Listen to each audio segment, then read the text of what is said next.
In this video, I'm going to show you how to find the Megaroid in Cobblemon Mega Showdown. So this is a structure that is going to appear once you have Mega Showdown also included in your mods folder. So it's not going to spawn in the vanilla Cobblemon. Now, if you're doing it on survival Minecraft, then what you need to do is you need to dig underground and make sure you are at Y60 or below. So they're going to spawn underground over here, and they honestly vary significantly. So they kind of look like amethyst geodes. So sometimes it can spawn really deep underground, or sometimes they're only like a couple blocks away from the surface. So results may vary. However, if you have commands turned on, then what you can do is you can do /locate, then structure.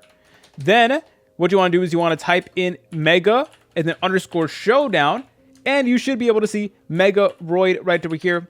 So then just press on enter just like so. Then it's going to give you the coordinates to the nearest one. So we actually have one relatively close, and thankfully this is a structure that honestly spawns somewhat frequently. Sometimes they are a little bit tricky to find, but it certainly isn't like the most rare structure in all of Cobblemon or anything like that. So anyways, here is how it does look like. So as you're able to tell, it's not too far away from the surface, and we got the Megaroid right over here.